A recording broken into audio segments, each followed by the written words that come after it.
Wahidin Halim dilempar sekarung ular kobra. Rumah Wahidin Halim, mantan gubernur Banten, diduga mendapatkan teror dari orang yang tak dikenal. Terpantau dari CCTV tetangganya, sekitar 2 orang pria dengan mengendarai sepeda motor melemparkan sekarung ular kobra ke halaman belakang rumah Wahidin Halim. Dalam video yang diunggah oleh akun @info_ciledug terlihat 2 pria mengendarai motor berwarna merah tiba-tiba berhenti di ujung gang. Kemudian 1 orang yang membonceng dengan mengenakan celana pendek turun dari motor, sementara pengendara mengenakan jaket warna hitam memutar balik motornya. Tak lama kemudian, si pembonceng tampak mengeluarkan karung berwarna hijau yang diduga berisi 20 ekor ular kobra dan berjalan ke arah halaman belakang rumah Wahidin Halim. Inilah detik-detik rumah Wahidin Halim. Dibuang dari sebelah dari jalan, lempar lewat tembok sekarung ular dalam keadaan tidak terikat, terbuka karungnya, cuma dililit doang, dibuang ke pos belakang. Dan untung didengar oleh penjaga keamanan, kemudian juga posisi jaga tidak tidur, lalu didekatin, ternyata isinya ular, namun ularnya belum keluar, masih dalam keadaan bukan keadaan terikat, bukan keadaan terbuka, tapi kan karung tuh kelilit gitu, buahnya waktu dua kan agak melilit. Diambil bambu, ditekan, karungnya permukaan karung ditekan, lalu diundang temennya, diikat. Setelah itu ular dalam keadaan karung terikat diambil gambar, dilaporkan ke keluarga. Yang Pak Haji lihat itu ada berapa ekor Pak Haji ular yang berada di dalam? Banyak ya, kalau nggak ada yang berani ngitung juga. Itu ular kayak jempol kaki. Itu jempol kaki, lebih dari 20 kalau menurut saya itu. Untuk jenis karena ular, karungnya gede juga sih. Untuk jenis ularnya sendiri Pak Haji, ular apa? Kobra. Kobra itu ya, kalau kobra apa, kalau kobra hitam itu. Nah itu ular yang paling manjur itu setahu saya. Assalamualaikum warahmatullahi wabarakatuh. Syukur alhamdulillah kawan-kawan sekalian, kita masih dalam keadaan sehat walafiat. Saya berharap bahwa kawan-kawan semua juga dalam keadaan sehat, lalu dalam perlindungan Tuhan yang Maha Kuasa, lalu dalam pertolongan Allah yang Maha Kuasa, sehingga kita dapat menjalankan kegiatan kita sehari-hari dengan sebaik-baiknya. Kawan-kawan sekalian, kembali kita berjumpa ya di Jejak Semesta 65, dan kali ini kita akan mengetengahkan sebuah ulasan yang kita ambil dari Keuangan News, portal Keuangan News di Twitter hari ini, tanggal 28 Januari 2023. Judul berita yang kita kutip dari sini, di sini diberi judul ya, pemerhati sosial dan politik ya, atau pengamat, seorang pengamat mengatakan bahwa Anies Baswedan dijegal rejim Jokowi dengan topangan oligarki Taipan. Nah, apa yang dimaksud dengan judul ini dan isi beritanya nanti kita akan sampaikan, kawan-kawan sekalian. Saudara sekalian, memang kita tidak tahu apakah itu memang dari rejimnya Pak Jokowi atau perintah Pak Jokowi, atau benar apa tidak Pak Jokowi tidak menginginkan Anies seperti yang diberitakan di berbagai media di waktu-waktu terakhir ini, sebetulnya terutama di akhir tahun yang lalu, dan juga khususnya setelah Anies Rashid Baswedan diumumkan sebagai bakal capres dari Partai Nasdem. Beritanya mengharu-biru seakan-akan itu ditolak habis, dimarahi, ditolak oleh Pak Jokowi, tidak mau, dan Nasdem dimarahi Pak Jokowi dan lain sebagainya. Berita macam-macam lah. Tetapi kan kita juga sudah buat bahwa kita membantah bahwa ini kita terjebak, jangan-jangan kita dijebak dalam permainan tingkat tinggi antara Pak Jokowi dan Pak Surya Paloh gitu ya. Hanya untuk Pak Jokowi memuaskan keinginan atau nafsu segelintir orang yang tidak menginginkan Anies sebagai capres gitu loh. di lingkaran beliau. Mungkin tetapi secara pribadi mungkin Pak Jokowi happy-happy aja siapa saja yang dicalonkan yang akan menggantikan beliau, tidak ada masalah. Nah, tapi dalam kaitannya dengan ini kita coba membacakan isi berita dari apa yang kita ingin ketengahkan pada sore ini, yaitu rejim Joko Widodo, Jokowi yang didukung oligarki Taipan berupaya dengan segala cara menjegal Anies Baswedan untuk calon presiden Capres 2024. Semua penjegalan Anies oleh rejim Jokowi topangannya oligarki Taipan dengan segala macam cara dan modus, kata pemerhati sosial dan politik Solihin MS kepada Suara Nasional KOM Jumat kemarin 27 Januari 2023. Kata Solihin, pelemparan sekarung ular kobra di rumah Wahidin Ismail menjelang kedatangan Anies Baswedan merupakan sinyal untuk membunuh mantan rektor Universitas Paramadina Jakarta itu. Ular kobra merupakan hewan yang mematikan. Ya memang saudara sekalian, saya juga berkesimpulan seperti itu. Tapi apakah itu dilakukan oleh ordernya langsung dari penguasa tertinggi negeri ini, ataukah memang itu hanya orang-orang yang memang tertentu yang di luar pengetahuan rejim gitu, atau bagian dari rejim tapi di luar dari pengetahuan pimpinan, bahwa setingkat itu gerakan mereka ingin mereka untuk melakukan pembunuhan, mengincar Anies Baswedan untuk membunuh beliau dengan cara karena mereka sudah tahu bahwa nanti pada besoknya itu ada acara di rumahnya Pak Wahidin bersama Anies dan masyarakat pendukung simpatisan, dan dengan cara itu ketika ular itu sudah berkeliaran mungkin juga mereka pakai ilmu-ilmu hitam untuk mengarahkan 1-2 ekor ular untuk menggigit Anies sehingga Anies bisa mati. Jadi cara pembunuhan dengan cara seperti itu, incaran pembunuhannya, tapi itu kan gagal ya. Nah, menarik juga nih analisa beliau ini, Solihin ini. Semua jurus untuk menjatuhkan Anies belakangan malah ingin membunuh dengan mengirim sekarung ular kobra, tapi tetap gagal dan akan terus gagal.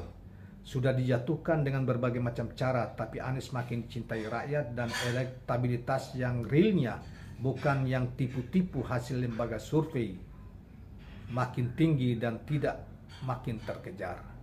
Dia mengatakan bahwa real hasil survei Anies itu real dan sulit untuk dikejar oleh lembaga survei yang lain. Lembaga survei yang lain yang mengatakan Ganjar, Prabowo masih di atas, itu sebetulnya menurut dia itu adalah hasil survei tipu-tipu semua hanya untuk melakukan penggiringan opini. Nah, sementara yang real itu adalah hasil survei Anies yang paling tinggi, yang sudah sulit untuk dikejar. Karena itu kelompok-kelompok yang sudah tahu ini berupaya berbagai macam cara menghalalkan berbagai cara untuk menghadang Anies, menjelekkan Anies di publik, ya, akan menolak, misalnya ketika berkunjung di beberapa tempat terutama di Jawa Barat, sekelompok orang bayaran yang bermuka dari timur gitu ya, dari muka-muka hitam kayak orang NTT dan Maluku, kemudian mengatasnamakan rakyat bahwa mereka ada sekitar 2-30 orang menolak Anies, seakan-akan itu rakyat Jawa Barat, padahal wajah mereka wajah kusam dari timur, ya tidak mencerminkan orang Sunda atau apa Jawa Barat. Kemudian dialek pidato mereka juga ya dialek kayak orang NTT atau Maluku sana gitu loh. Nah, jadi ketahuan, dan kemudian belakangan diketahui bahwa mereka dibayar, ada orang-orang yang menjadi barisan rame-ramenya dibayar satu orang 100-an ribu gitu loh, mengaku mereka. Nah, kita heran itu kemudian jadi diganggu ya, di Aceh juga seperti itu, dilempari telur busuk dan apa-apa, dan itu dibantah oleh orang Aceh, bukan tabiatnya orang Aceh, pasti orang dari luar gitu. Di mana lagi ya? Di Makassar itu ada 10 orang gitu. Kalau di Aceh kan sekitar 10-an orang juga mengaku mahasiswa gitu loh. Kalau di Jawa Barat ya kurang lebih 30-an orang lah, karena ada backing masanya ada sekitar, ya ada orang lokal, tetapi yang provokatornya itu orang-orang dari timur, tapi kebanyakan orang dari timur gitu. Dan dari dialeknya juga bukan Sunda atau Jawa gitu. Nah, itulah cara-cara mereka ya, di Banten teror, perencanaan untuk pembunuhan terhadap masih melalui penyebaran ular kobra, tetapi gagal gitu. Nah, itu ya kemudian kita dikomentari oleh pengamat politik Pak Solihin ini.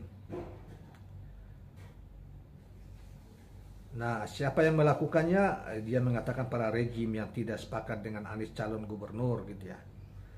Calon presiden. Dukungan rakyat kepada Anies, kata Solihin, ibarat rembesan air yang terus melebar, tidak bisa dihentikan.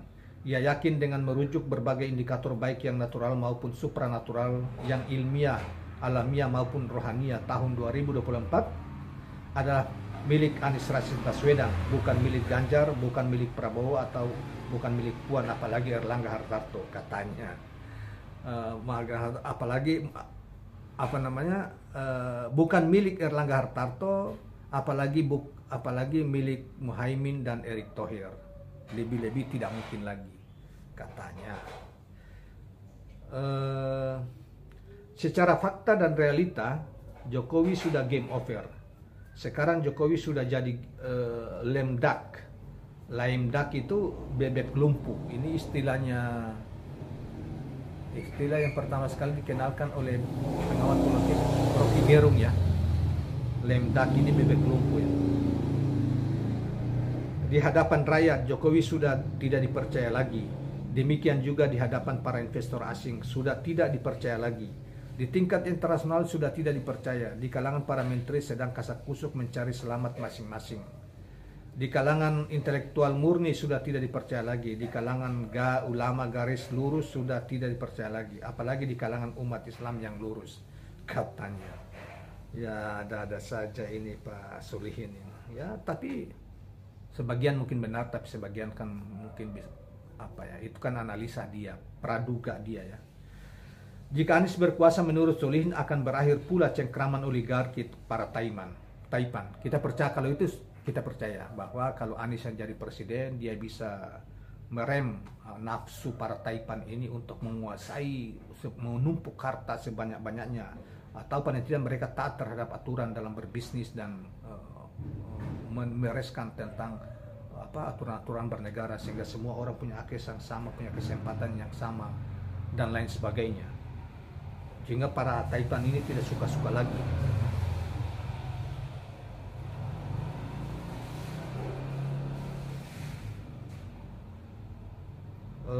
Kawan-kawan sekalian, selanjutnya sebagai kata akhir dari Pak Solihin adalah Indonesia akan menjadi negara yang maju, sejahtera, adil dan makmur di bawah jika Anies terpilih menjadi presiden 2024 akan datang. Karena itu ini pungkas Pak Solihin dalam kalimat uraian terakhirnya. Jadi kawan sekalian, menarik apa yang dikatakan bahwa ada upaya pembunuhan terhadap Anies melalui ular kobra, itu memang ada benar. Saya sependapat dengan itu walaupun itu gagal ya. Kalau yang lain-lain kan masih dalam bentuk teror, misalnya di Aceh itu pelemparan kantor Nasdem dengan telur busuk dan apalah yang lain-lain. Kemudian juga kalau tidak salah di Makassar kan mereka tidak berani, walaupun cuma 1-2 orang ya, karena kelak itu orang berhadapan dengan pendukung Anies yang luar biasa di Sulawesi ya, terutama yang di negeri-negeri Sulawesi di luar Manado lah, mulai dari Gorontalo sampai masuk ke selatan itu saya kira rata-rata dukung Anies masyarakatnya.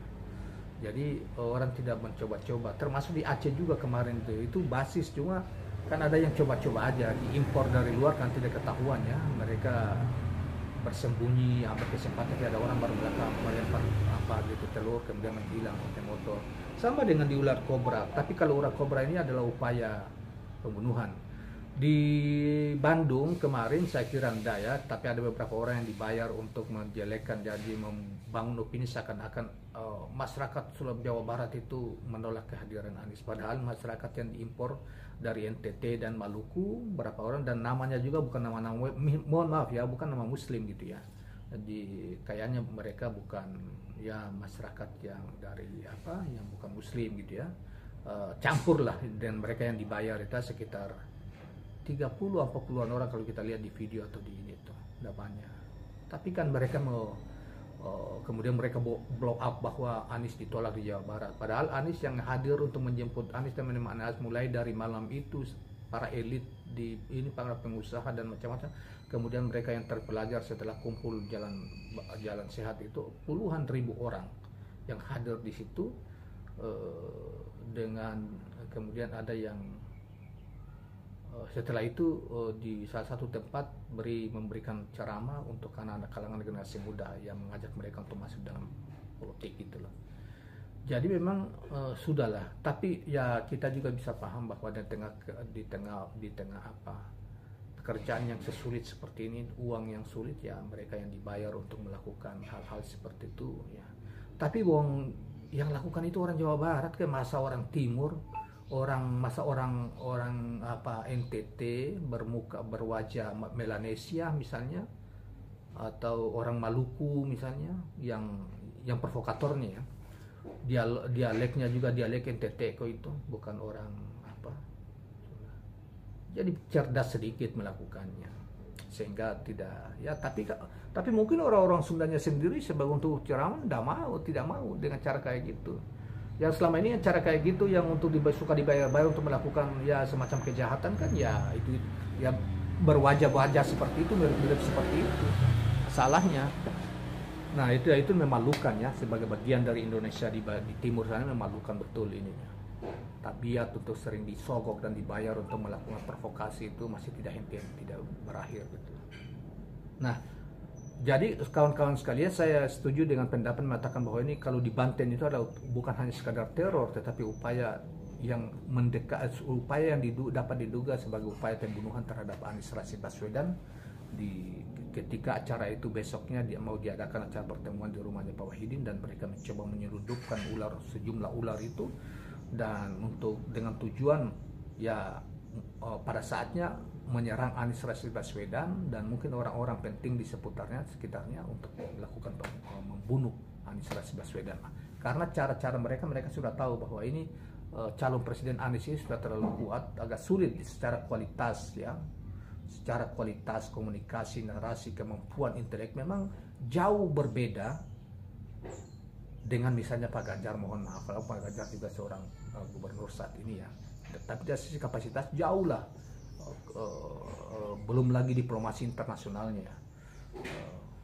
Kemudian Pak Prabowo, ya Prabowo kan ya Prabowo kelebihannya tentara, tetapi dan ada juga pengalaman, tetapi Anies juga mantan menteri, punya pengalaman, dia punya pengalaman organisasi, pengalaman internasional dan lain sebagainya. Tapi dari sisi narasi, komunikasi itu jauh lebih menarik Anies Rashid Baswedan dibanding yang lain-lain. Kemudian kehidupan pribadi yang ketika menjabat gubernur atau menteri tidak memperkaya diri gitu, itu luar biasa itu Anies.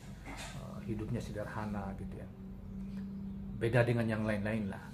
Yang lainnya tidak suka kepada Anies ini kan, Anies ini kan terlalu pro nanti terhadap rakyat gitu ya, dengan mengusung jargon keadilan sosial bagi seluruh rakyat Indonesia, kesejahteraan bagi rakyat, yang jargon-jargon Pancasila untuk diwujudkan, dibumikan di negara Indonesia.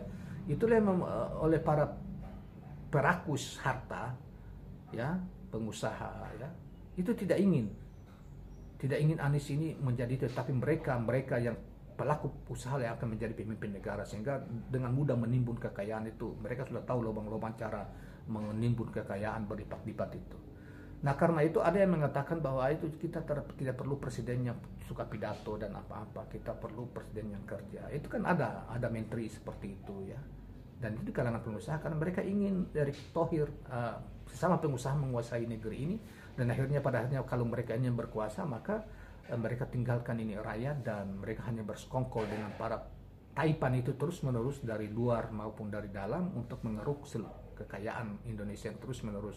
Karena itu salah satu cara untuk menghentikan Anies ini ya, kalau tidak bisa kan kalah mereka, dan ya mulai cara teror, cara upaya pembunuhan secara halus dengan mengirim itu, jadi tidak melalui juga senjata. Tidak mesti suatu ketika melakukan sabotase yang besar untuk menghancurkan yang bersangkutan, sabotase misalnya kendaraan, sabotase pesawat, di tingkat pesawat. Lakukan tanda pembunuhannya sudah mulai dilakukan. Yang kedua mungkin juga yang lainnya bisa saja ditembak dan sebagainya.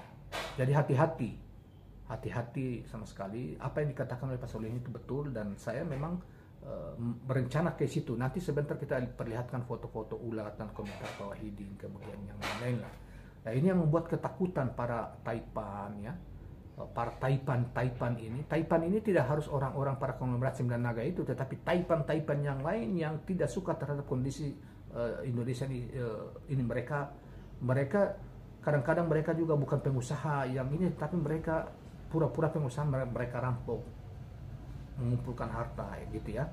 Tahu pengusaha sudah, tetapi tidak puas, mesti jauh lebih besar lagi, dan mereka mungkin bisa saja berada di dalam pemerintahan yang mempengaruhi Pak Jokowi selama ini supaya kita hadang Anies, dan jangan Anies, kita harus memunculkan orang-orang kita gitu loh di dalam kabinet misalnya.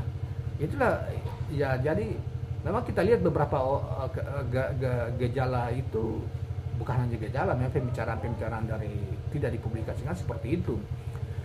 Tetapi inilah itu akibat dari apa? Mereka selalu tidak puas terhadap kekayaan yang menumpuk, yang mereka tumpuk, dan jabatan yang mereka pegang hingga saat ini, dan ingin mereka rejim kelompok oligarki ini berkelanjutan, dan karena mereka sudah bagian dari oligarki itu. Jadi ini belum tentu murni dari Pak Jokowi, tetapi dari lingkaran-lingkaran orang-orang yang tidak puas dengan kekuasaan, dan belum puas menikmati kekuasaan, dan belum puas mengeruk kekayaan negara dan mengabaikan rakyat selama ini. Karena itu mereka takut terhadap Anies Rashid Baswedan yang memperjuangkan jargon keadilan sosial bagi seluruh rakyat Indonesia, untuk seluruh rakyat diberi, dan itu sudah dia lakukan di DKI sebagai itu.